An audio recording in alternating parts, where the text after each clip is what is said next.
Hello everyone, bonjour tout le monde.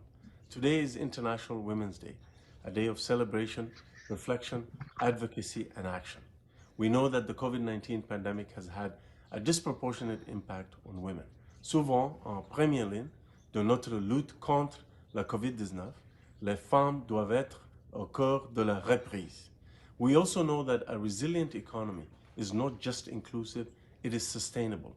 And a good example of work to build this sustainable future can be found in the Regent Park World Urban Pavilion that is producing innovative and sustainable solutions to challenges facing global cities.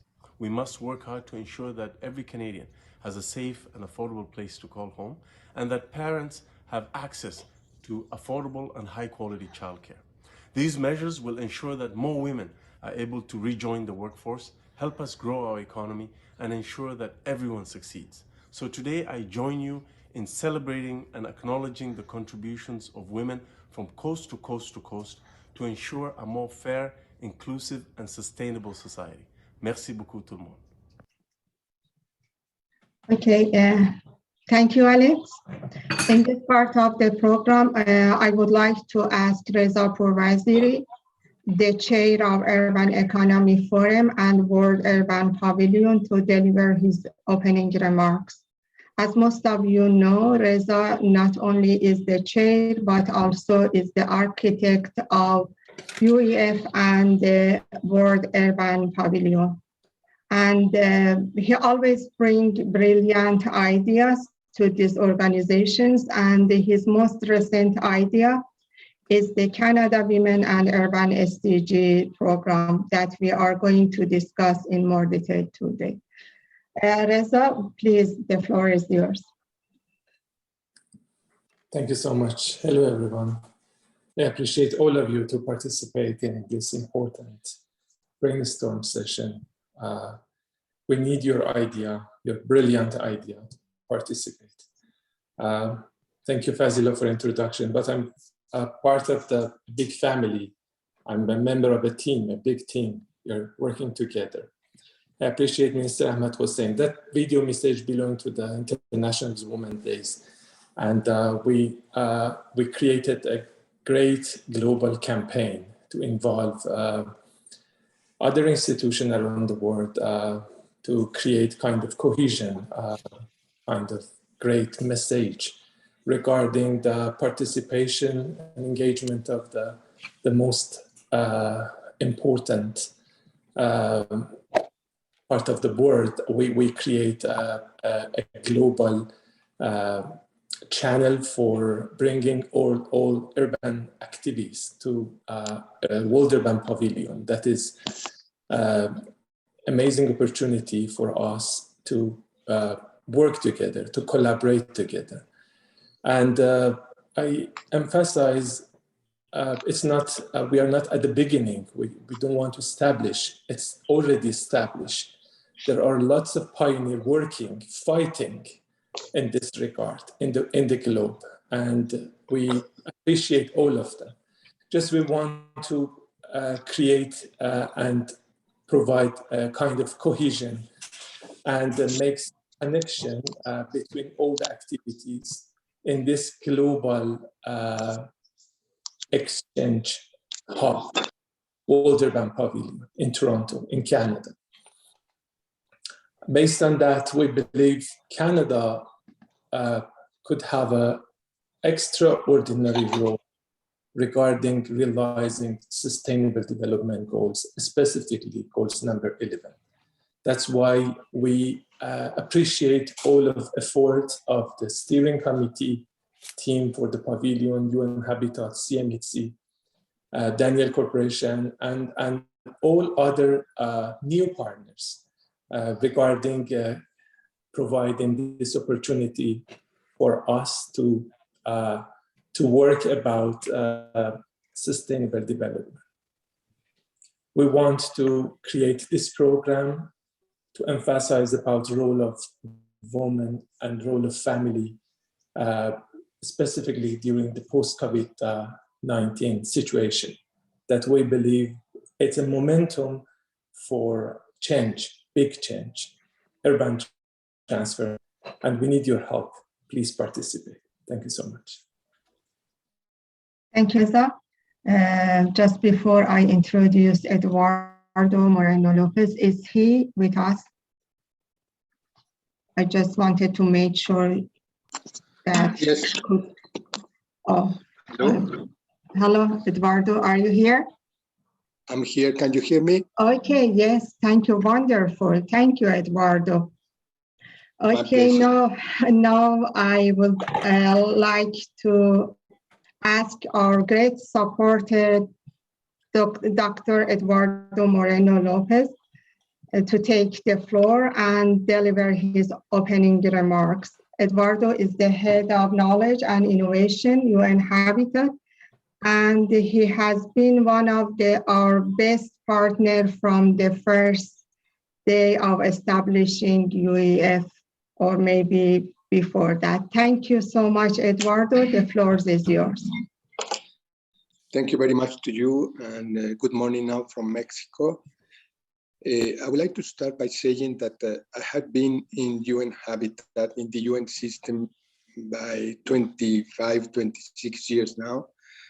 And the work that we are doing in the Pavilion, with the collaboration, with the partnership of Urban Economy Forum and Daniel's Corporation, and supported by the Canadian Mortgage Housing Corporation, is perhaps one of the most important undertakings that UN Habitat has initiated, because it connects to the flagship program of UN Habitat and the UN system, which is SDG Cities.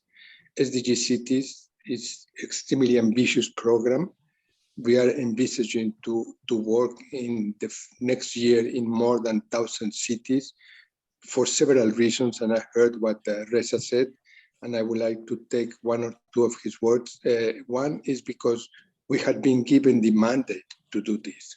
The SDG cities and the urban SDGs that are in other goals and targets, more or less 52% of them, have been given to UN Habitat the custodian role to work and in the support of countries, and particularly cities, in the realization of these SDGs. Now, the 1 year after, the SDGs, the international community endorsed the new urban agenda, which is the agenda for the next 20 years since 2016, to work in the providing guides and providing tools and conditions for cities to make sure that urban planning, urban economy, governance, the design of cities will be sustainable, will be equitable, and will be considering fundamentally a form of prosperity for all. This is important because these works are extremely important, not only for the UN, but for everyone, because they relate to human rights. They relate to the fundamental notion of equality. And this is here where, for these SDG cities, the importance of propelling or supporting and considering how to advance in women parity, in gender parity, in the empowerment of women, it's not a minor part of the program. It's embedded into the equation of the SDGs and one of the strongest elements of this. And these take different forms. And this is why we want to translate SDG cities into a programmatic approach to what we do. One is that we have been created and requested the international community through the UN system to endorse the Global Urban Monitoring Framework, which is, we want to be the way all countries and cities in the world will monitor against all the global agendas. And this has been now in the last phase of this, and we are sure that in March, the Statistical Commission in New York will endorse this. And I'm saying this because gender there, in terms of gender indicators, in terms of gender targets, in terms of gender ways of measuring change in cities, is not just one component among the others. It's one of the central elements. We want to have bold data and indicators in a way that we can measure and sustain impact and change. Otherwise, it doesn't work. And for this to happen, second element, we want that the mainstream mechanisms of data collection and analysis can really integrate the gender-related issues with indicators, with metadata, with the possibility to train cities on when they produce this data, how to integrate these gender considerations, which are fundamental. Number three, we are translating all this data into knowledge, into policies, and we want that these policies are transformed into action plans that are not conventional action plans. They are transformative plans that we would like that a certain number of cities will use in order to produce a qualitative and quantitative change in what they do. And here again, we have been conducting for several years research and analysis on the need to, if I can use this word, genderize the urban planning components, the urban economy components of this, in a way, again, that urban planning is not that technocratic, but it's a exercise of rights, an exercise of commons, and the protection of everyone. And in this leader, and we are working with experts, including ISOCARP and others, in the design of cities in a way that gender consideration will be paramount in this process. And finally, once that we have a transformative action plan, we would like that it's just to resources. It's one of the major constraints. And this is why we are saying that SDG cities is a value chain that connects all these processes in a way that we can create an ecosystem of funding that we are doing with different financial partners, and we'll be sure that activities, action plans, and programs with a gender component for sustainable urban development will be also part of this fundamental program. All this to say, colleagues that are in this important meeting, that the Pavilion will be the innovation hub where all this is going to happen in Toronto. And our partners will be working together with different cities, not only in Canada, but in different parts of the world through Canadian exercise, Canada being a pioneer of the SDG cities. And in this endeavor, we will make sure that women advancement, women empowerment will be fundamental for the SDG cities. Thank you very much. Thank you very much, Eduardo, for your great remarks. I really appreciate your perspective on genderalized urban planning components. It's really great. Thank you so much. In this part of the program, I would like to mention that we created this program, and the idea comes from Reza, and I took part in this program as a secretariat of the Canada and Canada Women and Urban SDGs. And at the same time, I'm secretariat of academic platform at UEF, so I'm dealing with academia and professors and other universities on this regard. As I know, there are many department research centers, and also there are many groups that are working on women and many organizations. And I invite all the organizations and the department, academia, and individuals who are interested in this subject and who cares about the involving and including the women in the urban planning. So you are welcome to connect with me, and I'm going to put my email address on chat, and I would love to be connected with you in this regard. Thank you so much. Now, to introduce the program in more detail, I asked my colleague Ilda to present a summary of the Canada Women and Urban SDG program. Ilda is a program manager at Urban Economy Forum, and she has helped a lot to make this event to take place today and to improve this initiative and the document. Thank you so much, Ilda. The floor is yours. Thank you very much, Fazela.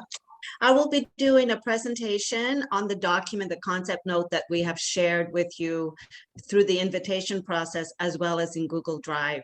And we would greatly appreciate if you could provide your feedback or share your comments regarding the document on Google Drive by Monday, December 20th, so that we can improve and help assist us with the next steps. Okay.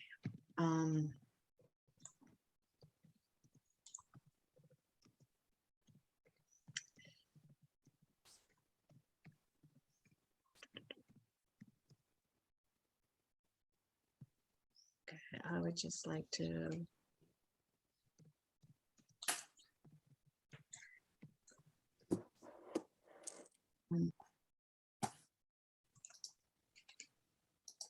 let's see. I'd like to put this in widescreen. One moment. There's slideshow.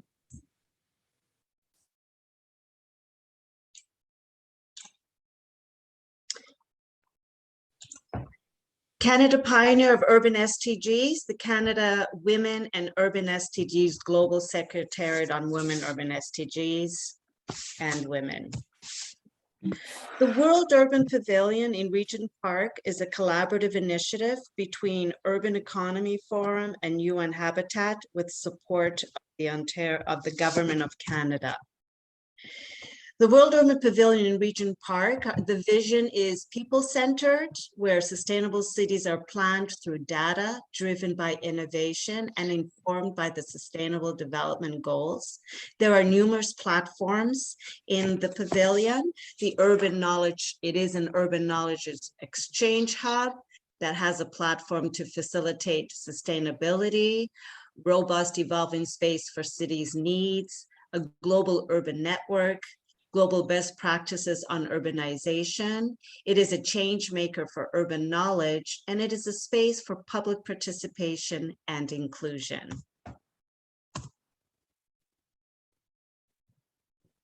The World Urban Pavilion in Regent Park, the announcement took place in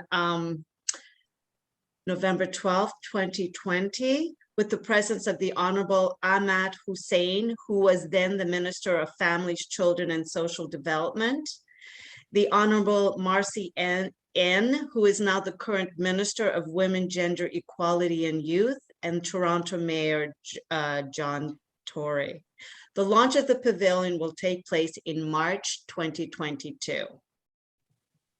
The Honorable Marcy N, who is the Minister for Women, Gender Equality and Youth, is a Canadian politician who is committed to continuing the fight alongside our Prime Minister, Justin Trudeau, for inclusion and equality across Canada. When through our announcement in November, the Honorable Marcy N stated, Regent Park is a special place full of residents who are passionate about community and want to see the community move forward together. And that is happening at the pavilion. The pavilion is a global knowledge exchange hub which focuses on best practices in inclusive urban development.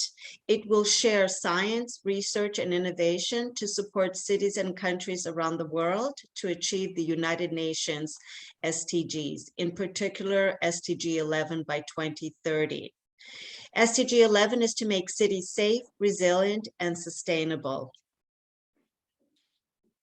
The top priorities in the pavilion is the UN SDG Cities Initiative, which is the flagship program that realizes the potential of cities to drive the achievement of the 17 SDGs. Canada Pioneer of Urban SDGs is the core program in our pavilion, and Canada is committed to the 2030 agenda and has its roots in the principles of inclusiveness, diversity, dignity, respect, fairness, and equal opportunity for all. Canada, under this program, Canada Pioneer on Urban SDGs, a national agenda will be established to demonstrate Canadian experiences, innovations, and sustainable urban policies globally. Cities do have a key role to play in promoting gender equality and empowering women and girls to be active members in all sectors of society. It is also important to state that this program will engage with other Canadian provincial governments, cities, universities, the private sector, and civil society to encourage their participation to achieve the 2030 Agenda for Sustainable Development. Our pavilion will work with Canada together to establish the strategy to achieve the urban SDGs. It will be recognized globally as a national strategy for other countries to follow and achieve the urban SDGs as well. This program brings opportunities to Canadian cities and society, and it is also an opportunity for Canada to facilitate and accelerate international cohesion for the SDGs. A feminist approach will be used to achieve the SDGs under the program, Canada Women and Urban SDGs. The pavilion's main goal is to achieve SDG 11 by recognizing the intersectionality with SDG 5, gender equality, and SDG 17, partnerships to establish the goals and achieve them. The program recognizes the intersectionality of the Sustainable Development Goals and how gender equality is crucial to achieving the other 16 SDGs. UEF has taken part in many initiatives that have involved promoting gender equality and women's equality in all aspects of society. For example, we undertook a UEF campaign for International Women's Day in 2021, where messages were received nationally and globally, celebrating women and their stories and successes. We also held a Women and Gender Development Roundtable at York University to celebrate International Women's Day in 2020. We took part in the International Youth Day for this year, where we celebrated gender equality and diversity. And in our second Urban Economy Forum in 2020, we held sessions that promoted and discussed women and gender inclusion. As well, in Habitat in Towns, the forum that took place this year, we held 2 sessions on women and inclusion for housing and good governance. And very importantly, the World Urban Pavilion in Regent Park acknowledges that gender equality and inclusion are cross-cutting themes throughout the pavilion's programming. It is important for all of us to be activists in the fight for women's equality. This includes women, men, the young, the old, from all different backgrounds in race, ethnicity, and cultures. Under the program, we are going to establish a global secretariat for women in urban SDGs, and this will take place under the World Urban Pavilion. The Secretariat will enhance the participation of women as equal partners in creating cities that are inclusive, safe, equitable, and just. It will also empower women to be active participants and leaders in their communities. It will aspire to become an intergovernmental entity with other UN agencies, such as UN Habitat, UN Women, and UNESCO. And the Secretariat will be initiated by the Pavilion and may potentially be co-hosted by the Canadian Ministry for Women and Gender Equality and Youth. What is important is we want to create cities for women and women for cities. There are numerous program goals Number one is to create a dialogue on urban sustainable development and the role of women in achieving the urban SDGs, to shift an urban paradigm that is inclusive of women's needs for a gender-sensitive urban planning model, to prioritize action plans related to SDG 11 with intersections to SDGs 1, 2, 4, 5, 13, and 17, to develop pilot projects that will enhance social cohesion and strengthen women's roles in cities, towns, and Indigenous communities, to use innovative technologies such as information and communication to promote the empowerment of women, to understand, adopt, and strengthen policies and legislation for the promotion of gender equality for women and girls, to support inclusive governance to end gender discrimination by promoting and protecting women's rights and encourage greater political participation by women and girls, to apply a gender perspective in local economies that will ensure resources are allocated to women's particular needs and priorities, to adopt a gender response to climate action post COP26 that will explore how views about gender and social norms influence vulnerability to climate change and how they intersect with other factors such as age, race, ethnicity, and sexual orientation. The program will promote a gender-based approach to housing, including the planning, design, development, construction, and assessment of affordable housing for vulnerable populations and female-headed households. It will also focus on the role of women in the family and the transformation of an urban lifestyle to achieve the urban SDGs in Canada and worldwide. It will assess the inclusion of women as equal partners in building resilient and sustainable cities in Canada and globally through a monitoring and evaluation process. And lastly, it will showcase a successful intervention and policies related to mainstreaming gender equality in city governments, collaboration between police forces and urban planners to promote safer cities, migration, and urbanism, and the role of technology in helping to bridge equality and sustainable cities. The program objectives include promoting a dialogue on different issues that are related to women and SDG 11 from the perspective of women as citizen and a city designer and builder. There will also be an opportunity to design various plans based on the dialogues that have ensued and the strategies and solutions extracted from the previous stage with the focus on women's issues. There will be an opportunity to define and attract different pilot projects that will address issues on women and gender equality as it relates to SDG 11. It will support global initiatives that improve the status of women in cities, towns, and Indigenous communities. The program will initiate an annual award for women and gender-based initiatives, projects, programs, etc. This will be presented at the Pavilion. And a physical space will be established under the name of Viola Irene Desmond Hall to acknowledge a range of activities as it relates to women and urban SDGs. Viola is a businesswoman of Black Nova Scotian descent, and she was a Canadian civil rights activist. Oops.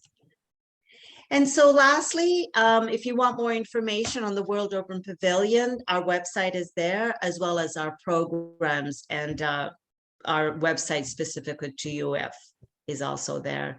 And thank you very much. That's the end of the presentation.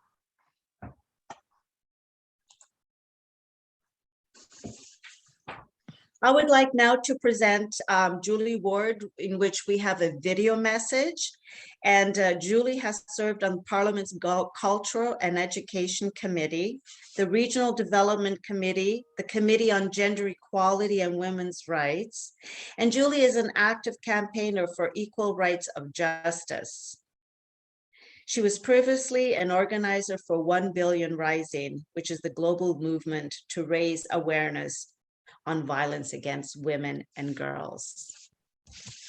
Here is her video message. Hello, I want to welcome you all to today's really important meeting on Canada, women and the Urban Sustainable Development Goals.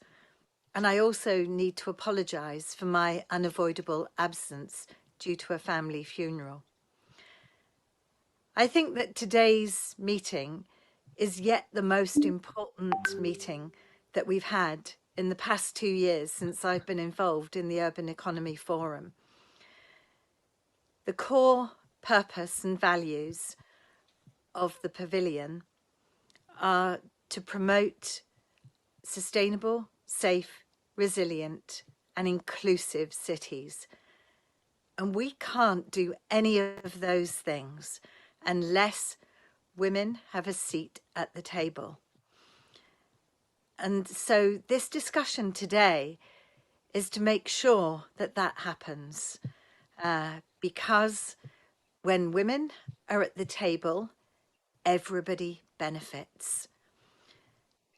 So your discussions need to be ambitious, visionary, have no boundaries. You need to think outside of the box. You need to challenge the male-centric paradigm that exists in all areas of our life, but particularly impinges on town planning, city planning, and urban development policies. And put forward ideas that really promote inclusion and diversity from your perspectives, how you see things on the ground in the areas of life in which you operate, and particularly look at intersectionality and the multiple discrimination that still exists in many areas of our lives. I will be thinking of you, and I look forward enormously to hearing about the discussions that you've had and the recommendations that you will make. And I want to promise you that I will advocate for everything that you suggest, because our discussions today, your discussions today, are going to be looked at and I hope acted upon. And if we're not doing that, then I think the Pavilion can't say that it's going to be an example of best practices. So good luck to all of you, and you have my strongest support. Thank you.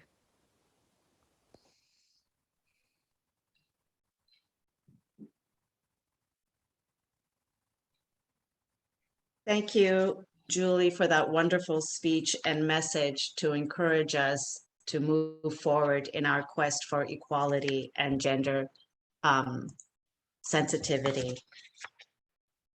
I would like now to introduce our curator, who is going to moderate the open panel discussion, Eleanor Mohammed.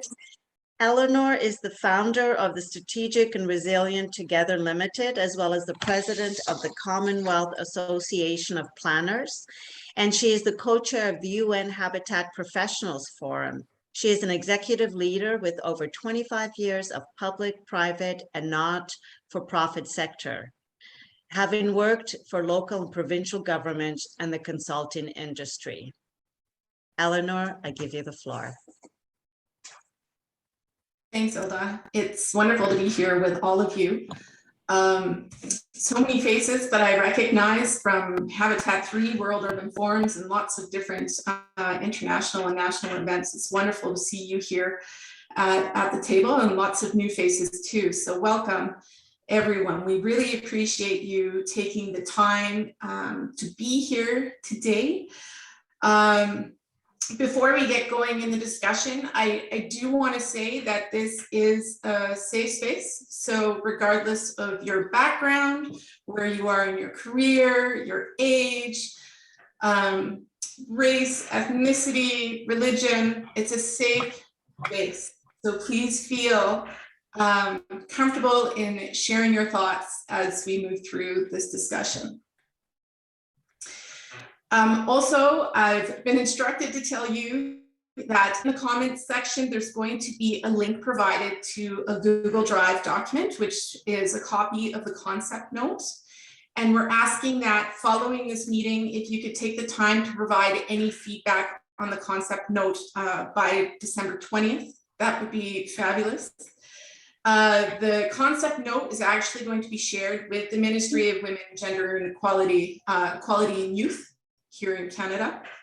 So we want to be able to create the best concept note that we can, and your input will be super valuable to that process.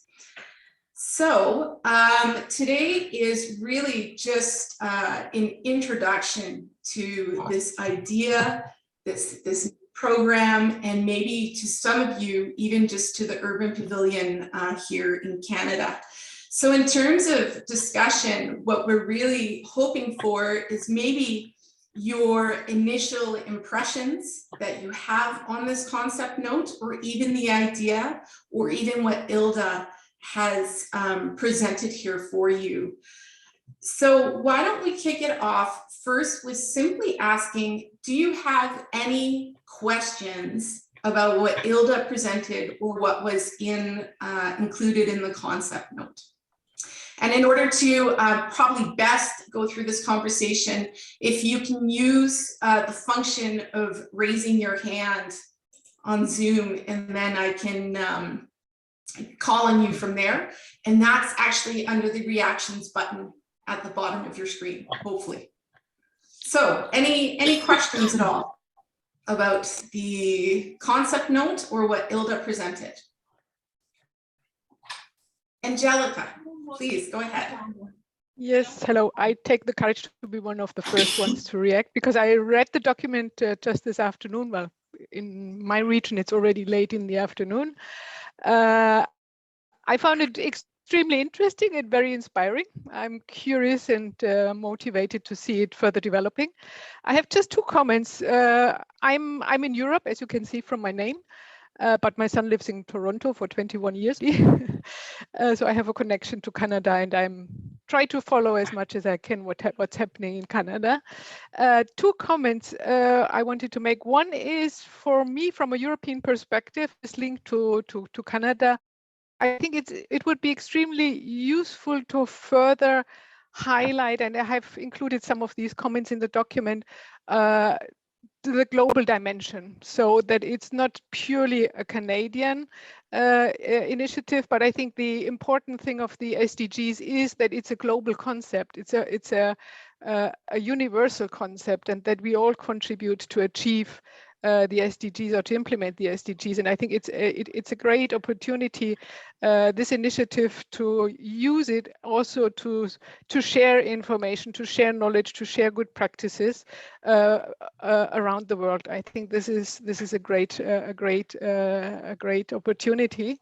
And as you comments in the documents where I thought it was possible and necessary, I added girls, because I think only focusing on women sometimes is not so. It's really necessary also to include girls, because we in Europe, and I think it's not just us in Europe, we have several interesting projects and studies also focusing on the dimension of girls, and how different girls, or what a difference a girl's perspective can make. So these are the comments I would like to make, and the rest I have included in the document, in this concept note. But I'm really curious to see it further developing, and I'm really determined and committed to contribute. Thank you very much.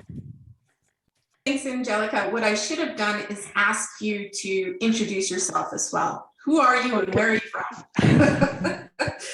Very good question. Sorry. I'm Angelica. I am now for almost 1 year the Secretary General of the Greens Party in the European Committee of the Regions. And before that, I worked, well, I have a long career in representing local and regional governments at the European level, so European institutions, EU level.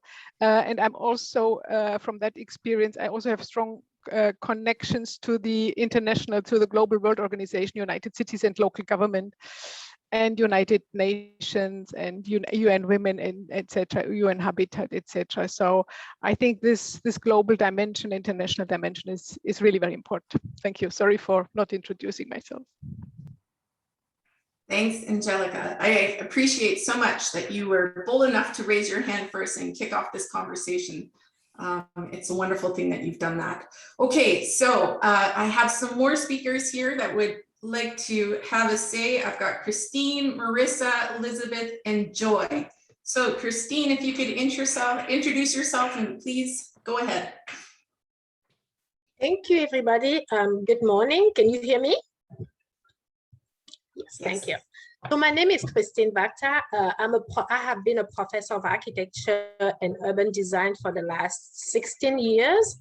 I stopped teaching 5 years ago to start a PhD in geospatial and urban planning in ways where we could use data to do better design.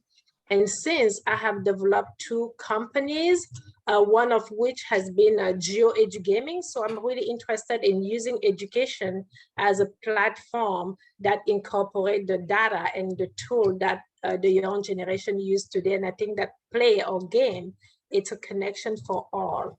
So I could not be happiest to be in this group because I'm African born. I was born in Cameroon in Africa.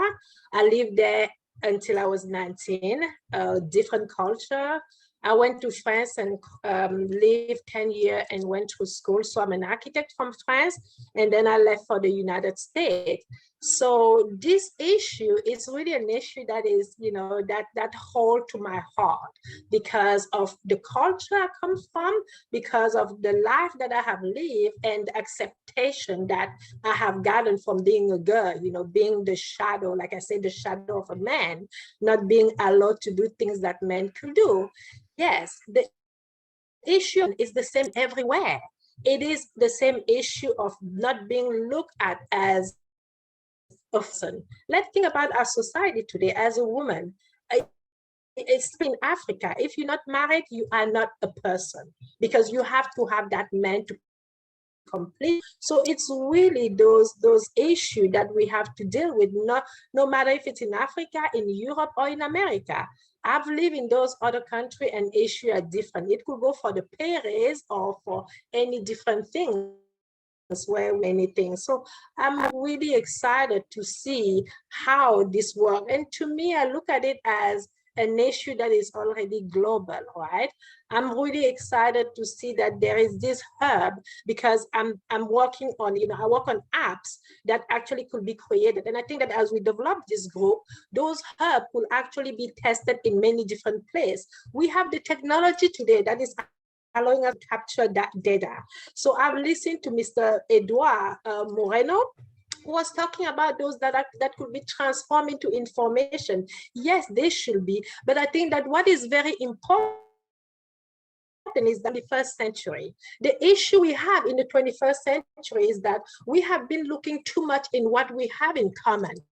I think that we should once look at what is different between us because that's our strength. I have lived in a society where I have had to shovel or suppress who I am because it wasn't look right outside. But by doing that, we are becoming less of who we are. If we look at the society, and I think today we see how discrimination has not gone has not gone away. It has grown even more. I think it's because we have a certain profile of how a woman should look, of how we have not allowed people to actually be themselves, to actually bring their difference, the uniqueness that God created us with, the thing that could actually help others. If we look at somebody else as an opportunity to grow ourselves, as an opportunity to learn from their culture, from their way of doing, then we are going to people because of how different they are. And we will be solving this this issue of discrimination. We only discriminative because we have a certain profile that we're looking at. So I think that today, and that's what my application developed. My application developed this idea of a person being actually humane and being, you know, I matter, I am different, and I don't have to be like you, because what I bring add to what you have, and we could all together, you know, build this whole world. And I think that this is such a great place, you know, to actually start developing that. And I'm grateful to be part of this. Thank you. Thank you, Christine. Some great points there. And speaking from experience, really appreciate that. Okay, I have a list of people. I'm going to keep reviewing this list so you know you're acknowledged. And if you change your mind, you could always put in the chat that you don't want to speak anymore too. So next on the list, I do have Marissa, Elizabeth, Joy, Vishali, and Raquel. And if I don't get your name pronounced correctly, please correct me. You won't hurt my feelings. We want to make sure we get names right around here. So Marissa, please go ahead. Yeah, good morning, everyone. My name is Marissa. My nonna would call me Marisa, but Marissa's fine for today. And I'm at the ED here at Aura Freedom. And Aura Freedom is a small grassroots women's organization in Toronto, working against gender-based violence. And so I can imagine you might have an idea of what I'm going to say now. And when we speak about women in the SDGs, it would be mindless not to consider violence against women. And the role of women and the SDGs, or the role of women in urban cities, really can't be fully realized when 1 in 3 women here in Canada and around the world are experiencing violence at pandemic rates. So women in so many cultures, including my own and many of you here, are the custodians of our communities, right? We're the custodians of our families and communities. So when we're experiencing violence, it's really impossible for us to fully participate in urban cities, in sustainable communities. And so part of empowering women, I saw on your slides there, and you have your targets or your objectives, part of empowering women is prioritizing the eradication of gender-based violence. And I do believe, if I can be so bold to say, that I think it should be explicitly called out. I saw that you mentioned women's issues should be prioritized, but we always want to silence gender-based violence to make others comfortable, to make men comfortable. We want to not talk about violence against women, okay? But I think it should be explicitly called out in your goals that I saw those 14 goals, that gender-based violence, and specifically male violence against women, should be prioritized, because we know all the untapped talent and power of girls and women, if we're not experiencing violence, would just really change the world. And we can't thrive, the world can't thrive without all of that. So our organization has done a lot of work. We have an initiative called NGBV to achieve SDGs. And I'm going to put the link in the chat. And I did speak about this initiative with the Urban Economy Forum back in, correct me if I'm wrong, I think it was April. Eleanor, you were on that call as well. So I'll put the link in the chat, but we're so excited to be here, because what we did was we took each SDG, not just SDG 5, which is gender equality, but all of them, and showed how gender-based violence is affecting them all. We're never going to achieve them while women are experiencing violence. We won't. So I'm going to put that link in the chat, and I'm looking forward to continuing this conversation. And really what Christine was saying before, what really resonated with me, you know, all of our communities are so same but different, right? So we have similarities and differences that should be celebrated for sure, but there's that link in the chat. Please check that out. And we look forward to be part of the conversation moving forward with Fazile and everyone working here. Thank you, Marisa. Such great points with gender-based violence, which also ties to women surviving trauma and having to operate day to day with that. So it's just such valuable feedback. Thank you for that. Quite a few speakers still on the list. We've added now Crystal, Paulette, and Caroline. So our next speaker is Elizabeth. Please go ahead. Thank you, Eleanor. My name is Elizabeth Belper. I'm here on behalf of ISOCARP. Our Secretary General Frank Dont couldn't make it today, so I'm here together with Kate Holmquist, also, who is part of the scientific committee, co-chair.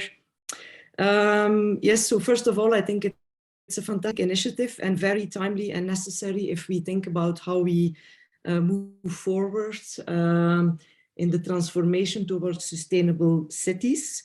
We have seen that the COVID and the pandemic has amplified gender inequalities, but so does climate change. And I think that perhaps it would be an important element to highlight more climate change as a fact and as a basis from where we start also thinking about sustainable cities, because it's probably the greatest threat towards sustainable cities.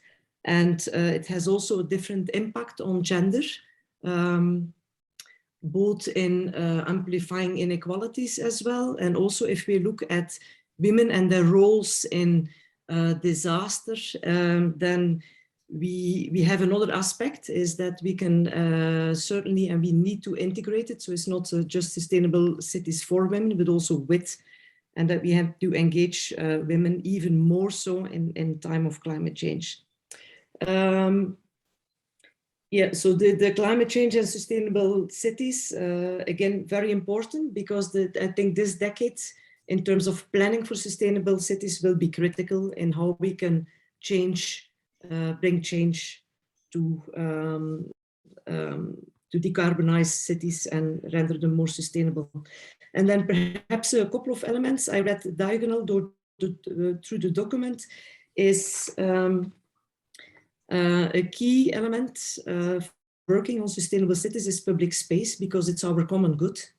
And in different parts of the world, whether it be for livelihoods, for children to have a healthy childhood, to explore, to develop, whether it be for mobility and the ways women also move through cities, they're all related to public space. And so our solutions for climate change and how we can look at co-benefits, strengthening roles and equality, and at the same time looking at mitigation, adaptation for climate change.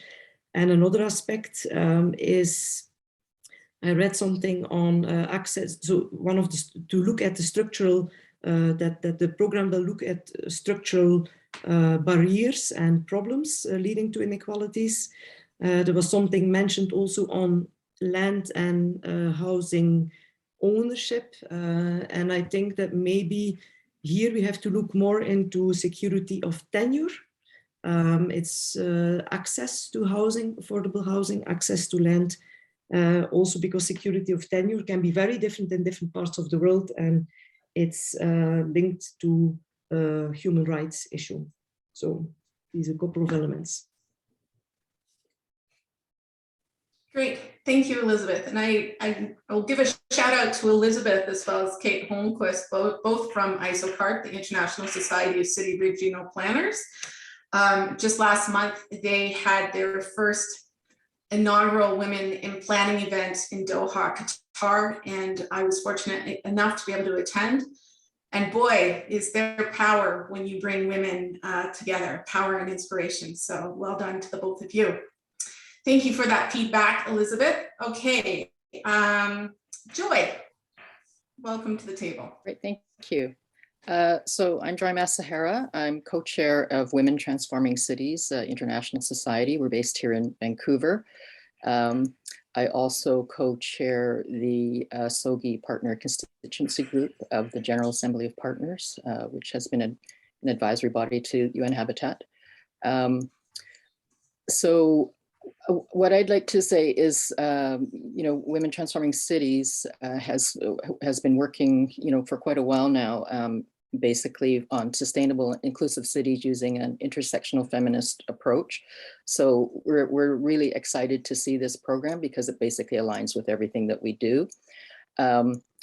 And in terms of looking forward to reviewing the concept note a little bit more closely, and I agree with some of the other comments that have been made made already, and we would really encourage that intersectionality be an important part of this document, as we know that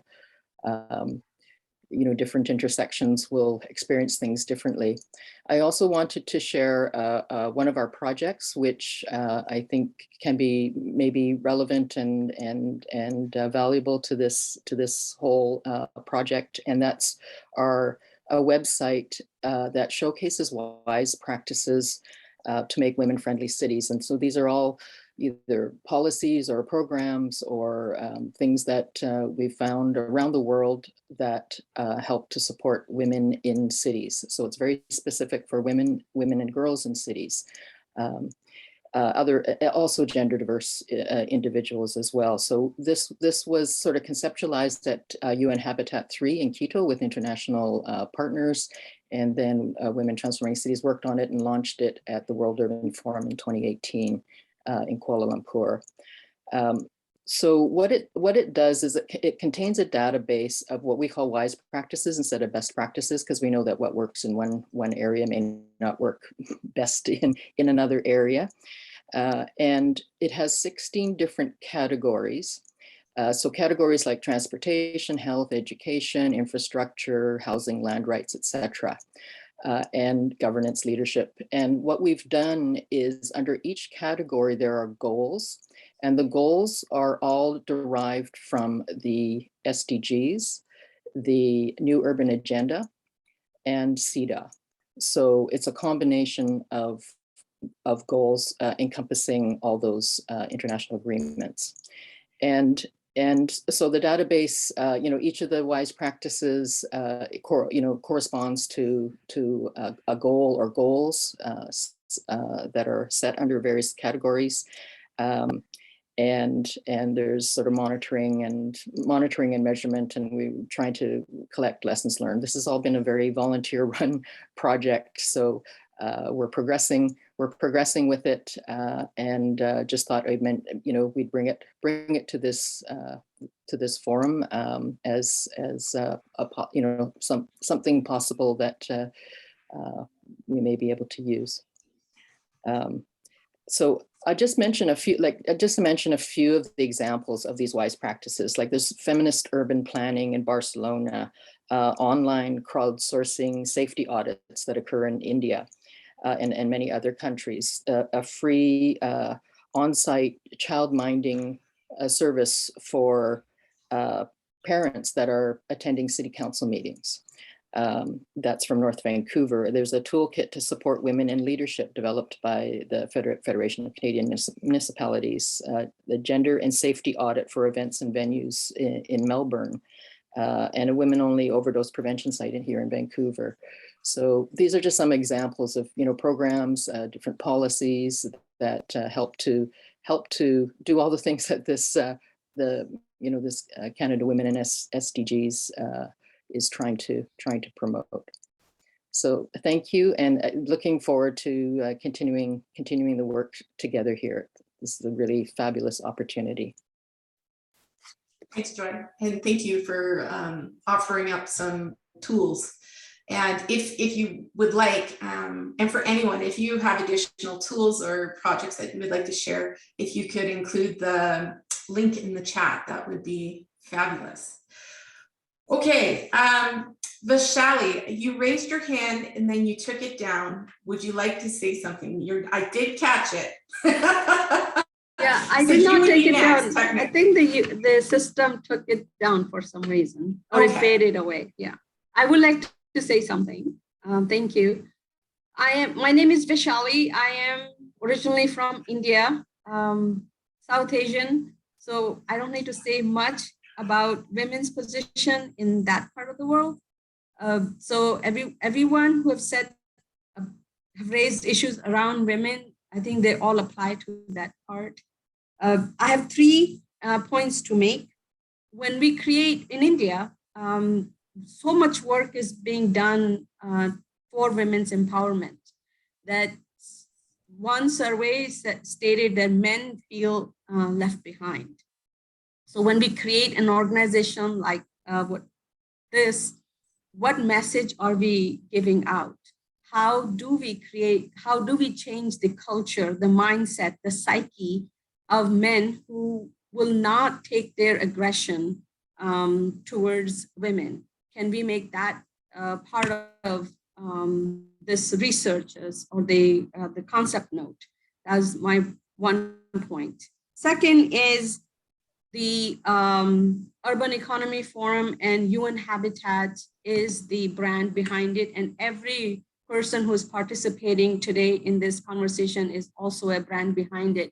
But should we look for someone who has gone through adversity, have survived, to take this flag forward for us? Third point is the concept note is brilliant. I've read the comments that have been made so far. I agree, but how do we simplify it? Can we take the whole thing forward as a one pilot project, or should we divvy it up based on the regional issues, based on the issues? I'll just give an example of Afghanistan or India or South Asia or East Asia. How do we how do we break down the concept note so we can take it forward, get the funding, and have the pilot projects? Thank you for allowing me to speak. Thank you, Vaishali. Some great questions there in your commentary. Okay, Raquel, you're next. Thank you. So first of all, I would like to congratulate this initiative. I am Raquel Ludermir. I am based in Brazil. I currently work for Habitat for Humanity, but I'm here invited by Circe Monteiro. She was part of my PhD committee. I've just defended a dissertation on the relationship between housing and domestic violence against women. So I would like to echo many of the things that Marissa has said, some of the points that Elizabeth touched upon as well. So just I couldn't read in. Thank you. I'm reading the chat here. The congrats here on the chat. I'm sorry. I couldn't read the entire document, but I did see that you didn't mention explicitly the issue of gender-based violence, domestic violence, or family violence. And one of the things that my research looked at was, first of all, I've worked with housing for many years, so I went into my field work to ask these women how are they engaging in decision-making processes, and I couldn't reach the point of going that far, because domestic violence against women comes before and really breaks their leg, as we say it here. It's really a major bottleneck that prevents women from taking full participation in decision-making processes, be that at community level or city level, or even a higher scale, a broader scale. So, and then I realized that I couldn't do a housing versus gender research without talking about domestic violence against women. And what I realized is that for me, this is the main relationship between SDG 11 and SDG 5, because from my research, what I was able to identify is that 2/3 of women who do experience domestic violence, they do not leave their abusive relationship many times because they lack housing alternatives. They have nowhere to go. So this is a major issue. And the other 2/3 that actually manage to leave abusive relationships, they lose their homes, they lose their shelter, they lose their homes. And here we're talking about dispossession. And I see here Carolyn Moser, who is a major reference for me, and I've read much of her work on accumulation, asset accumulation. And if we're talking about dispossession through domestic violence, this is a huge matter. And it not only has impact on today, but it has a longitudinal and intergenerational effects that we need to be aware of. So I just wanted to echo some of the things that Marissa touched upon. And also Elizabeth mentioned the issue of security of tenure. We're not only talking about housing as in too general, we're talking very specifically about security of tenure, because many times women own their homes and they have documents in their names.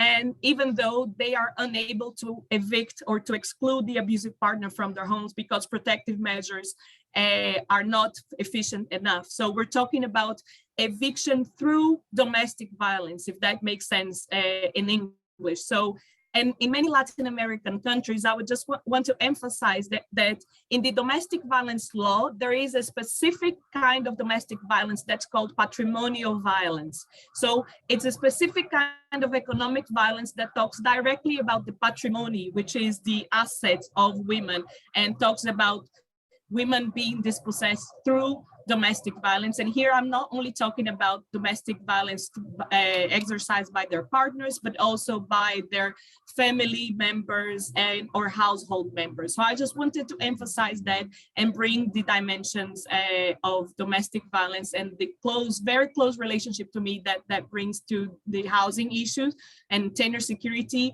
and inheritance and intergenerational impact of that we need to be aware of. So thank you. Thank you, Raquel. Some excellent points. And actually, I would encourage you, Marisa, if you're open to it, getting into that Google Doc and putting in some, not just saying you should add this here, but like some specific, powerful wording in there. I think that would be fabulous and certainly elevate this concept note. Sure. Okay, and I'll just post here on the chat the link to my PhD research that was just released, so that if anyone can have a look. Thank you for that. The chat keeps going. It's really hard to moderate and to keep up with the chat, but I know there's lots of good things popping up in there. So please keep it going. I would like to say, if you do have to leave the meeting early and you want to get a copy of that chat, you have ability to save the chat. You just click those three little dots in just above the chat box where you would type in, and it allows you to save the chat for yourself. So if you have to leave early, feel free to do that. And of course, the whole session is being recorded. Okay, Crystal, thanks for your patience in the lineup here. My pleasure. Thank you for having me. My name is Crystal. I'm the Director of Development at Home Sweet Hope, which is a nonprofit based out of Oakville, right outside of Toronto, supporting single parent-led families on their journey from poverty to self-sufficiency. And right now we are 100% successful in actually stopping the cycle of generational poverty. And similar to what Marisa and Raquel were mentioning, a lot of our families, as you can imagine, are single mothers who were fleeing domestic violence at home. And about 50% of our participants have fled domestic violence. So what I wanted to bring up is that is a project actually, and then 2 points afterwards regarding the concept pages. So from section I to K, promoting a gender-based approach to housing, Home Sweet Hope is one of 29 organizations across Canada that were successful in getting CMHC funding to understand the affordable housing needs of single parent-led families. And what we're hoping to do is actually create a toolbox so that any organization across Canada can actually learn about all the different variables and what needs to be done in order to lead their own support affordable housing projects in their communities.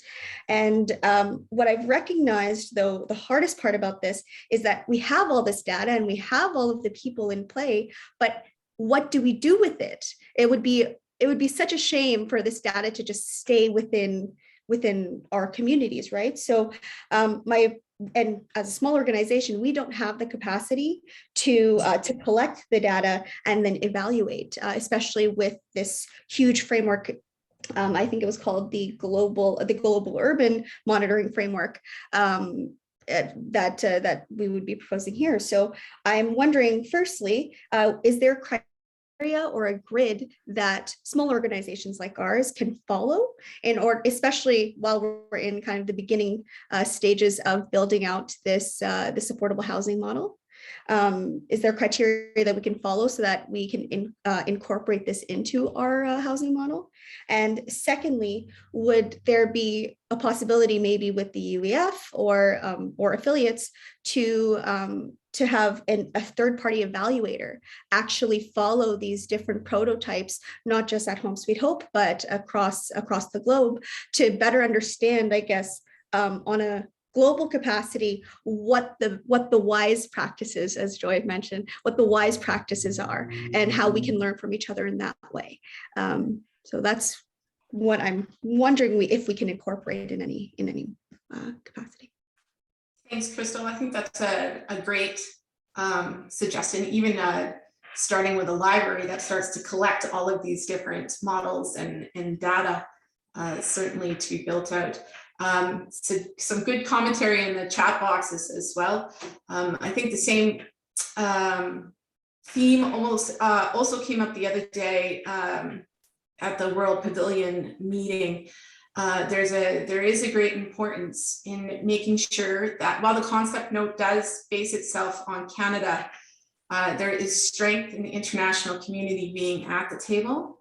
And there's also strength in the synergies that can be built between different countries, what's going on in Canada and different countries around the world in terms of best practices. So I think the vision is, and Ilda can build out on this in a bit, that there will be this exchange, not just within Canada of data and information, but internationally as well.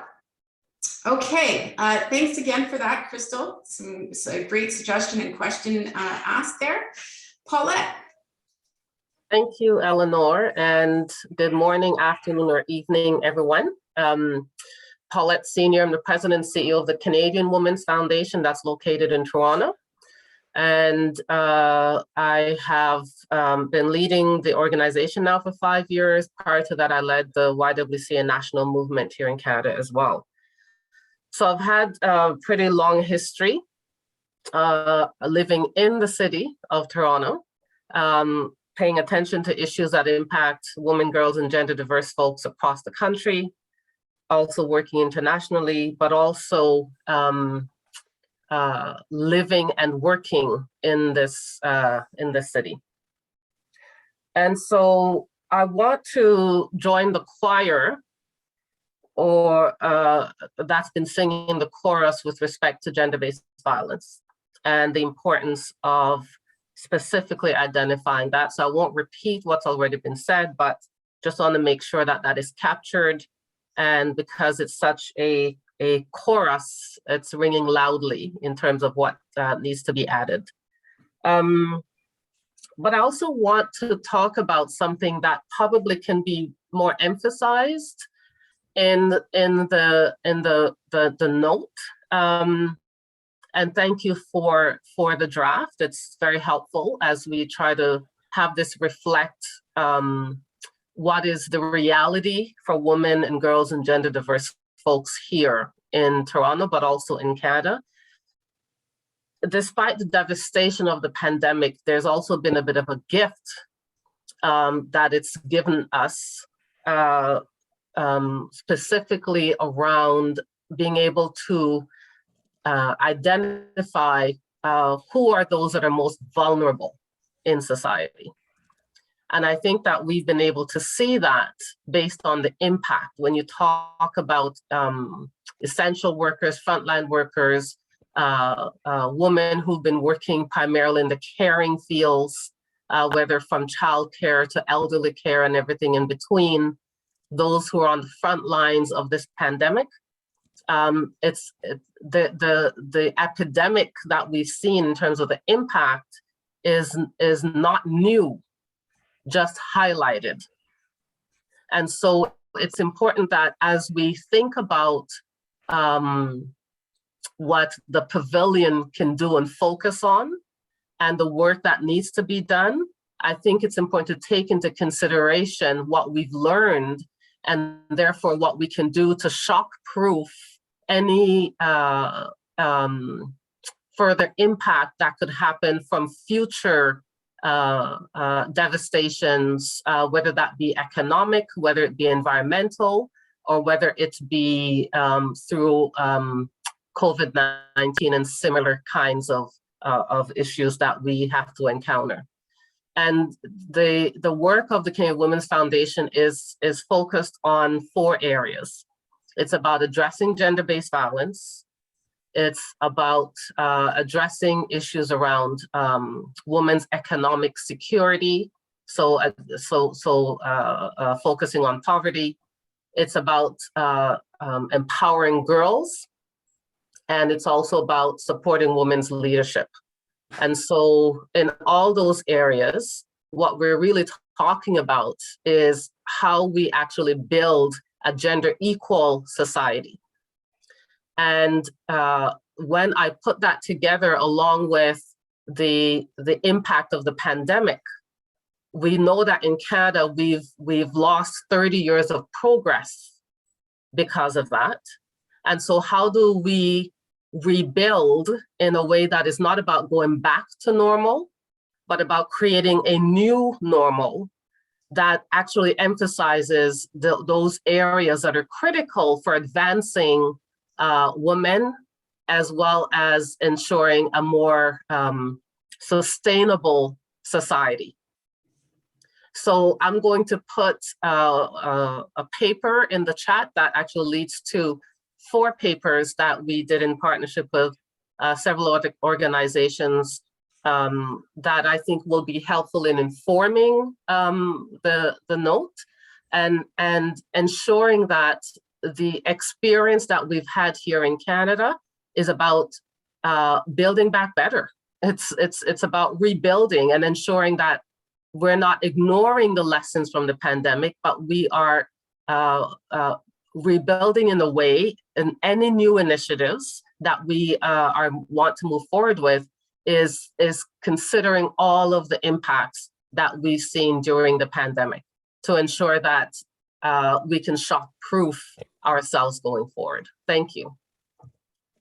Thanks, Paulette. Some great points there. And what you also kind of tweaked for me was just an appreciation for the groups that are out there across Canada right now in the base of information and knowledge that already exists, and the power that will come from collecting all of that information. And like you said, building that new and more resilient normal, building back better. So thank you, thank you.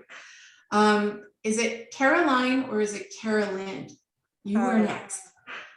Okay, sorry, can you hear me? I can, yes. Okay, thank you very much. First of all, I just want to say congratulations. This is a very important initiative and very exciting. So, you know, and just having this exchange is so exciting. So lots to talk about, but just I have about 3 points. So the first one is, like many people, I need to digest in greater detail the document you've sent us, but I have a couple of sort of first thoughts about it.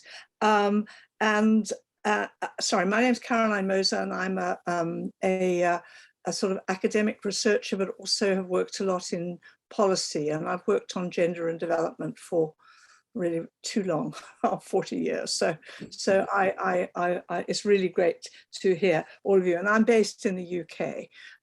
So what I wanted to ask you, first of all, is I think the important thing in terms of thinking through is, first of all, what your objective is, and whether this is going to be a platform for exchange or whether it's going to be a movement, because these are very different. And that for me is a sort of basic thing to think about. Secondly, and linked to this, is the whole critical importance of intersectionality. And I think it's great the way it's been raised, but also the need in some contexts to work collaboratively. And I recall from listening to everybody here, quite a while ago, I worked with the women's movement in Colombia who were trying to work to have a voice in the peace process. So it was a very specific thing they wanted to do. And they distinguished between what were the issues that united all women and what were the issues where difference was really important. And they allowed themselves to take forward both of them in different ways, which was a very neat way to have a political voice in a context where the complexity of all our different experiences often serves not to unite us, which is what's needed, but to actually work individually and divide us in a way. So I think thinking through, you know, what is it where we have a lot in common? What is it, and I say we as women, and what is it that where actually intersectionality and difference is absolutely critical? So that for me is the second point. Then I come to the goals and I look at them and I think you've got 13, I think it is. And I recall again when we were in Colombia, working in Colombia, and we started with 40, but you know, we got it down to 3, because the point is, if you are a movement and you want to change, you have to actually decide which are the priorities. And that's a real challenge, because everybody is sitting in a different positionality. They have absolutely crucial priorities. So for me, I'm thinking about this particular, what's new and what's different about about this platform that you're creating. Is it to exchange, or is it really to try and shift debates? And in that sense, I think, and I know that I worked before and have enormous admiration for some of the organizations that are present here.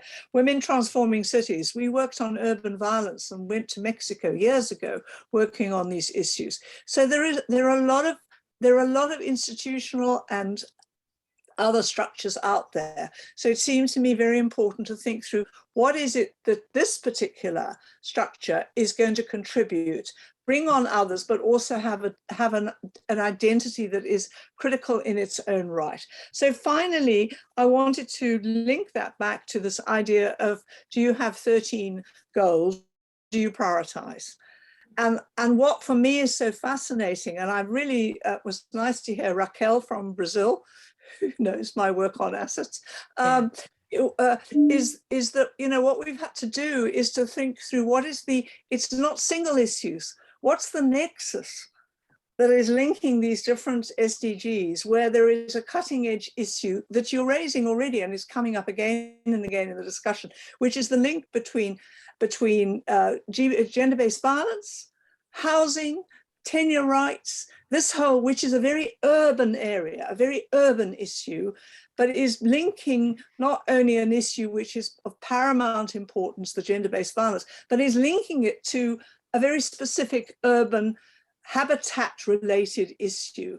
So my recommendation is you set your platform up to do different things over a period of time, but you start by prioritizing not 13 goals, but a smaller number, which allows people to really engage and bring in different organizations in different ways. Sorry, it's a little confusing, but I just think that it's this difference between being an umbrella for everybody or having a very specific goal of where you're going with this particular platform. But lots of luck, and I think it's a really fantastic initiative. And it's just joyous to hear everybody who's working on similar areas and think, what's the best way you bring all this energy and this knowledge and this long experience together in this new initiative. Thank you. Thanks, Caroline. Some powerful questions there. I mean, the idea between sameness, differences, what's the nexus really going to be of this, you know, a exchange or a movement, what is this? And reducing and prioritizing, and how will we do this? Who will be doing this? Some big questions there. I appreciate that. Definitely will help direct the concept note, and I think moving forward. Ellen, thank you for your patience. Thank you so much. And this is so exciting. And I'm so glad that it's at Regent Park, although of course on the West Coast, we prefer it out West. But I think Regent Park really is a symbol of what we all are addressing. The majority of people in Canada live in cities, and by 2050, 70% of the world's population will live in cities. And the concept for the idea of women transforming cities was actually launched at the Barcelona World Urban Forum when I was presenting on behalf of the Federation of Canadian Municipalities, their project, Cities Tailored to Women.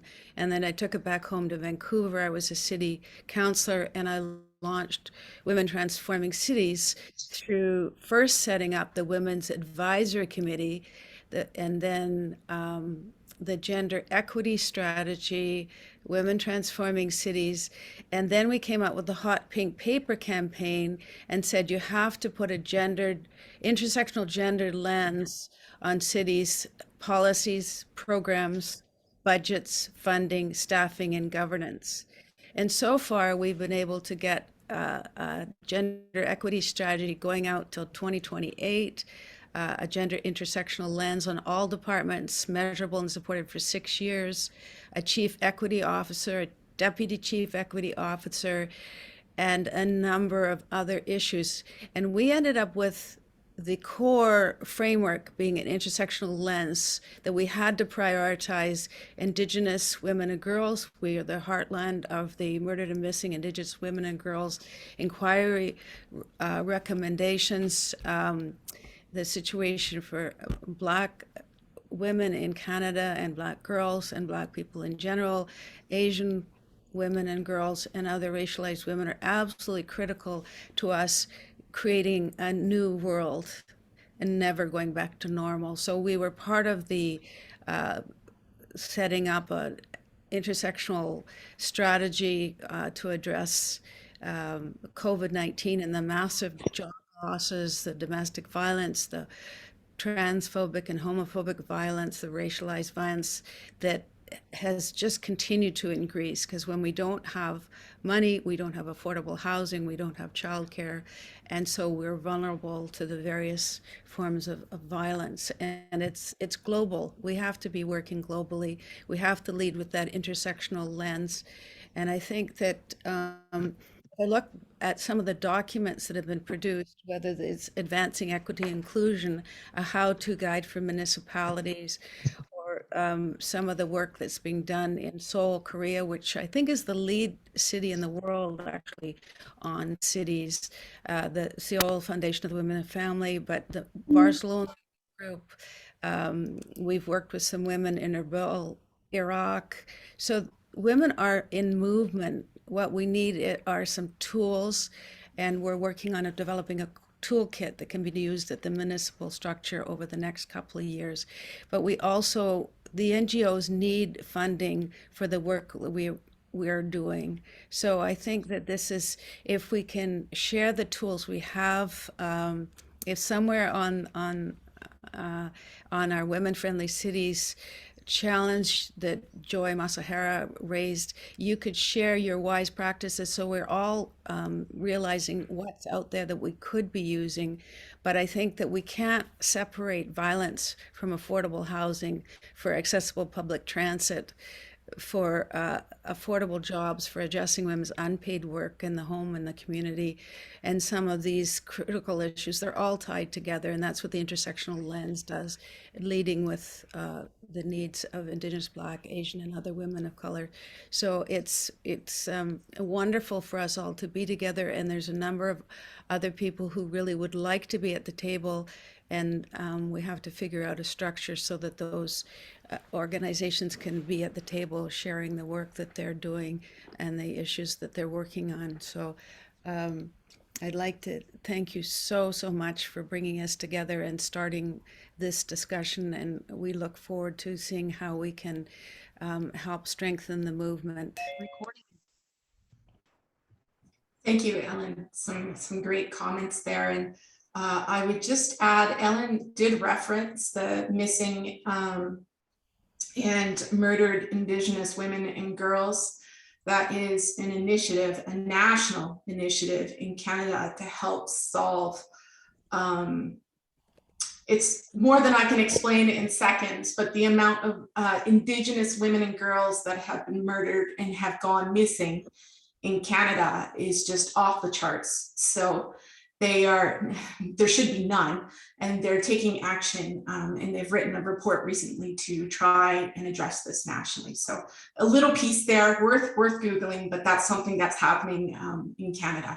The 312 recommendations that came out of the Missing Indigenous Women and Girls report, so that important practical things that we're actually looking at municipalities across Canada and seeing what they're doing to implement them, but there's work to be done at all levels of government. Thank you. Perfect. Thanks, Ellen. Okay, Katie. Thank you very much for inviting me for this opportunity. It's an amazing initiative, and even just being a part of this conversation is so eye-opening. I right now am Commissioner and CIO of Ontario's Pay Equity Commission, and we were the first government globally to have a Pay Equity Act. So recognizing the contributions of men and women, not equal pay for equal work, but equitably. So equal work of equal value, which is a concept that I want to talk about right now. And just one thing I don't want lost in this conversation, which I see lost a lot, is that women have always been present and women have always been making contributions. The challenge is to cities, to communities, all of these things. It's the way in which we have, society has valued those contributions, and more appropriately to say, systemically devalued those contributions. So to talk about, absolutely, there are structural issues around women's participation in public space and it varies across countries and nations. But I think there needs to be a recognition and celebration of what women have contributed and achieved. You know, when we were hunter-gatherers, women contributed 50% of the economic input into their tribes, meaning they captured and gathered 50% of the food calories that were consumed. And this contribution continued, but we stopped talking about it, and we stopped sharing it, and we stopped valuing it at some point. And there is a shift happening. I love that Paulette talked about it. There's a moment, a shift happening where we saw during the pandemic, women's, care work that was undervalued or devalued was brought to light, and we started to shift our perception of that. And part of the narrative needs to be addressing the way that we value women's contributions, because I've worked in, 30 countries, 100 cities, and I can tell you around the world, women have always been present. It's just the way that we acknowledge and value. So I hope this pavilion becomes a space where we can actually acknowledge and value the contributions women are making, have made, and we can reframe that narrative. I'll just give you a short example. We know, well, when you look historically, you can see this, right? Joan of Arc burned for wearing the men's clothing, not recognized for being a brilliant military leader. Cleopatra categorized as a temptress, not recognized as a brilliant woman who built an empire and a strategist. So the way we talk about women's contributions, and of course there are structural issues, I deal with them daily on an economic point of view, from the structural challenges that keep women's wages undervalued, but it's broader than that. It's the contribution. So I hope this pavilion, like I said, becomes a space where we can actually celebrate women's contributions and not center the conversation around we have to change the structures and everything. That's part of it. But part of the structures is also just recognizing women's worth and the contribution of our work. Thank you. Thanks, Katie. I think those are some great points in how we speak about things, the language that we're using, and the structures that that we're working within.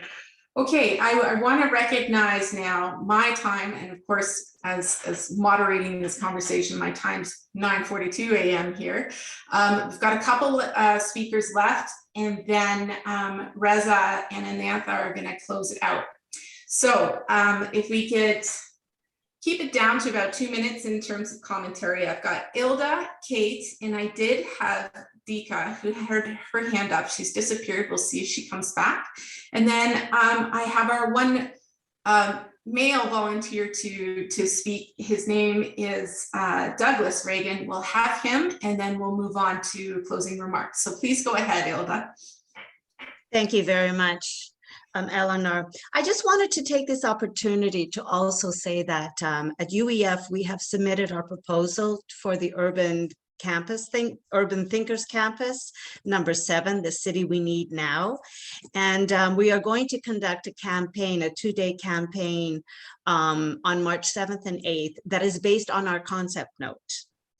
And what we'd like to do, in January, we're going to begin to organize it, and we would like to invite the organizations and women, and also men is also important to include them in our breakout sessions. We're having a roundtable, we're having plenary session, and some of the issues that we are going to be put forth in these roundtables or breakout sessions will be on women and housing and land tenure, women and gender-based violence, women inclusion in transforming cities, women and climate change, looking at Indigenous women specifically in regards to gender violence, their safety, and their equal rights.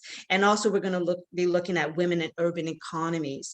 And the purpose of our campaign is to collectively show support and solidarity for gender equality and to defend the rights of women and girls in cities, towns, and Indigenous communities worldwide. So I hope that you will join us in this campaign that will bring forth, it's sort of our next step to bring forth this concept note and Canada, also women and urban SDGs. I just wanted to let everyone know that ahead of time.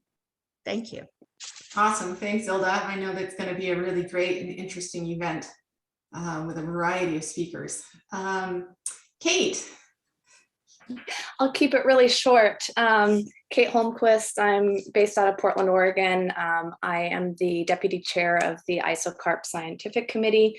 And I just wanted to add that in some of the work that we've been doing at ISOCARP around women in planning and empowerment and thinking about women's roles, language has just come up as really important, specifically with regard to thinking about who we need at the table and getting them there, and also making sure that it's an inclusive process in itself. So I would just put that out there, and we've talked about that. And then also, this idea of what the main goals of this initiative are. So when I was listening to Caroline Moser talk, I think it really resonated with me that in order for initiatives and important work like this to be actionable, it's really important to really drill down to the core purpose and a short or at least a concise, meaningful list of priorities. So I think that is really important to think about, and I would hope for this to be an actionable initiative. And as an international organization that seeks to promote knowledge sharing, I just always like to be cognizant that it's really difficult to facilitate that work, that bringing together the intersectionality and the coordination and knowledge sharing that we're sort of trying to affect. And so going back to Caroline's words, to be really to think strategically about what types of platforms and tools the initiative is intending to work on. Thank you. Awesome, Kate. Some great points. Dika. Hi, how are you? Can you hear me? Yeah, we can hear you. I am so sorry. My connection is not helping me. Sorry. Hi, everyone. Hi, Ilda. I see Dr. Fasila, Ras, all of you. Sorry, I'm far in East Africa, so it's somewhat in the evening time right now. I'm not in Toronto, but hi, everyone back home in Toronto. They said hello. I really don't I want to make it in like 1 minute, but I am very excited to really be part of this, because I think many of you said what I wanted to say. And I just appreciated everybody and listening to everyone. And I just, it's so important. It's so important to have places where women issues and solutions are exchanged, are addressed, because now that I'm not in Toronto, and those opportunities are opportunities that I was able to engage in. I think being here in this side of the world, I think I would love to see us really, what I'm trying to say is this is an amazing initiative, but I would love to Sorry, Deka, we are losing you. Also, meets beyond my connect. Did you lost me again? I think you guys You're lost good me. now. You're good now. Okay, really, like connection is so bad. I'm so sorry. That's why.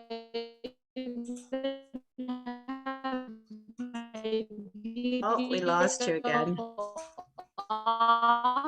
Because once I turn it on, I just want to say thank you. Thank you for everything I wanted to say. Thank you. And I'm going to end it there. Thank you, because I'm going to keep cutting off. So, hi, Hilda, I see you now. Deka, perhaps you can finish your comments on chat. Everyone, thank you. Amazing. Yes, I will. Thank you so much. Thank you. Thank you, everyone. Thank you. It's Deka. I love how it always cuts in and out, and then when it always comes in clear, just as they're saying goodbye or at the end of a valid point. It's so frustrating on Zoom, but that's always the way it works. Okay, Doug, Reagan, take us home till we get the closing with Reza, please.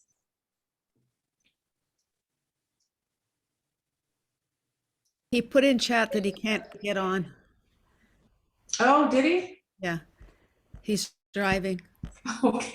Okay, maybe not make some commentary while you're driving there, Doug. So let's move on then to closing remarks with Reza and Ananta, please. Ananta, go ahead. Thank you, Reza. Thanks everybody for this wonderful session. You know, as Chimamanda Adichie, the Nigerian author, said, culture does not make people, people make culture. It is true that full humanity of women is not our culture, then we can and must make it our culture. So that is what this conversation is expecting to be, a movement and a platform for exchange of views and ideas for further enriching this conversation and practice. It's not going to be just a talking shop. At the same time, it is what you people make. It's what we all make. It's a kind of a democratic process. It's up to us. How do we want this program to be? And personally speaking, it has to be a movement as well as a hub for ideas. And we also heard about the important use of the word wise practices. And so it is quite important that we just don't talk about the best practices. That's kind of a new terminology that we need to have.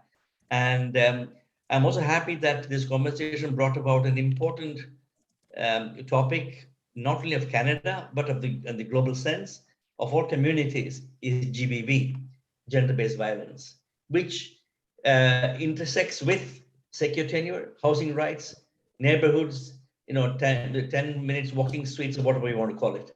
So it is my hope that the Urban World Urban Economy Forum and the Pavilion, that this conversation can lead into a program of the Pavilion to combine theory and practice. As they say, if there is only theory and no practice, that will be stale. And there is no practice or theory, then one can fall without any direction. So I think we also heard about equal work and equal value, and not the least celebrations of contributions. It's important to fight for the rights and mourn about the losses, at the same time celebrate the successes.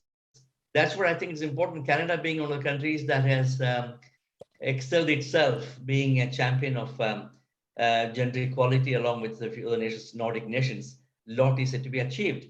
So Canada boasts itself of a feminist international assistance policy.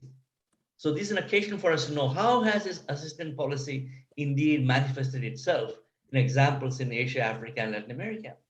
And how has indeed the Canadian domestic policy on gender equality has manifesting itself and manifested itself. Like I think it was not too long ago, I think the Canadian Federation of Municipalities, FCM it's called, they had conducted, or they sort of rolled out an example as to how cities and towns do when it comes to empowering women for positions, for power.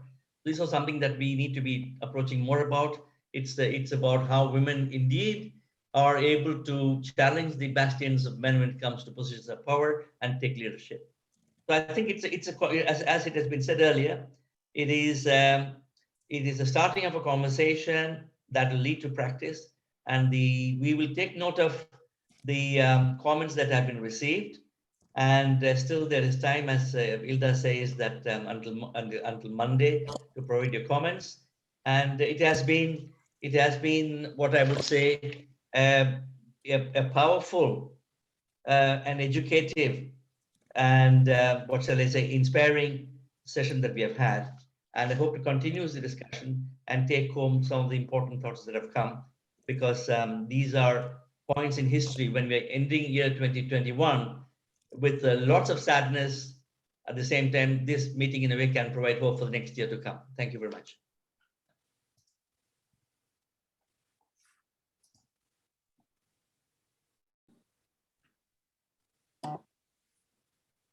Thank you so much, Krishnan. I want to encourage Camila, if you are there, please participate in the summary of the roundtable. Yeah, I think, I mean, it's been very interesting listening to everything today, and it's just highlighted what a complex subject it is. But to sort of bring it back to the focus of SDGs and sustainable development, I wanted actually to flag up, I'm going to try and share my screen and show a slide which shows, so hang on, wait a minute, share screen. So I hope you can see that slide. Now this is a very old slide, but what it shows is that really there are sort of three pillars to sustainable development, sort of environment, social and economic, but right at the center, when they all overlap, you get the sustainable development. And I think that is the really important thing.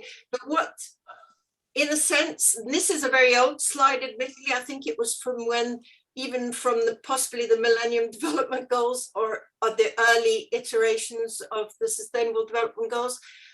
It didn't actually specifically talk about women. SDG 5 talks about gender equality, but in reality, none of that can happen without the inclusion of women. So I think that is a really important point that we have to remember, is that women have to be central to this, and none of this will happen if only 50% of the population is engaged. So this is very important. So I'll close that now. Right. But so the other thing is, I think when we're thinking about SDG 5 is to think very carefully about what gender equality really does mean. And I think, we obviously have talked a lot about many of the issues, but women must be in a situation where they can contribute fully to society and to feel comfortable and secure within their environment. And in terms of sort of city development, I think there are sort of certain areas specifically, urban space and public realm must be welcoming to all, but particularly inclusive for women, so that women feel that they are comfortable, safe and welcome there, and 24/7, all the time, not just occasionally. I think transport systems are really important so women can access jobs and opportunity, again, at all times of day. So not just during daylight hours, but that they feel safe if they're having to travel at night. And that women have access to all the amenities that a city can offer. So those are sort of fairly obvious things, but I think they're things that when we're thinking about SDGs and urban development, we need to think about these things. We need to give women space to participate in all parts of city activities so that they can lead fulfilling lives. We need to understand the barriers to their participation. So why do not all women participate? And think about it when we're trying to rectify these things, think about it from the perspective of being a woman. So we need to talk to women and girls and ask them very simple questions to understand what it is that stops them from being fully engaged, or why are they sort of keeping a low profile or keeping out of the mainstream. So we need to develop strategies to engage, include and empower women and give them a voice and listen to them. I think that is really important. Oh gosh, can you hear me? There seems to be an overlap, but anyway, I'll carry on. So I think there's also a big challenge around the existing environments, which were, if we think, the older environments, not the new ones we're going to create, hopefully, but the old ones were created by men and are therefore very often male-centric and not welcoming to women. So we need to think about how we're going to change that. That, I think, is an important thing. And we need to think about how we're going to promote women and give them authority so that their voices can be heard.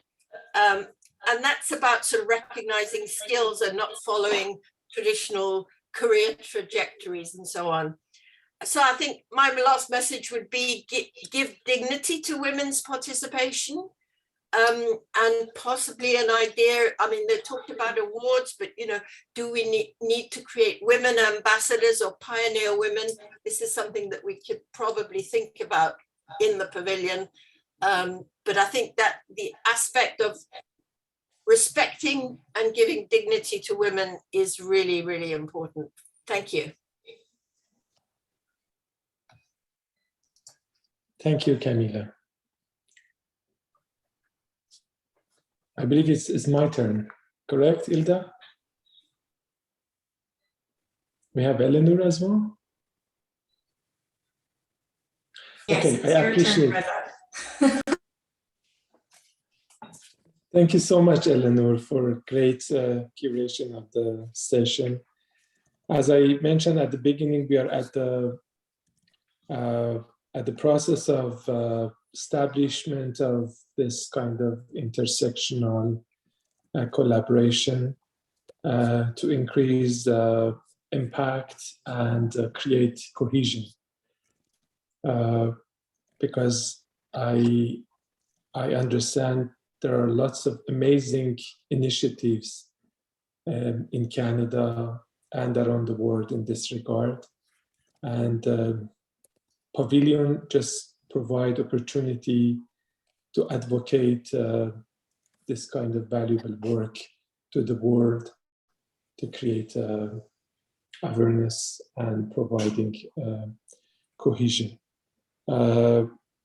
I appreciate team Fazila, Ilda, Ozan, Alex, everyone, Krishnan to support. And also I appreciate all of you to participate. I learned a lot from you, valuable comments, your great experience. And I believe we need to organize many individual meetings with all of you to enrich this platform and develop our collaboration to create some things valuable for Canada and globe in the process of realizing sustainable development goals. I appreciate it. Thank you so much.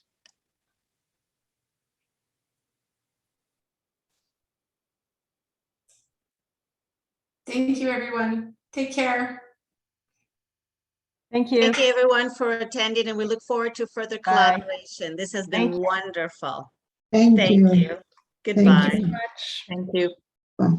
Thank you so much. Thank you. Thank you. Bye-bye. Thanks, Thank all you of all. you. Thank you.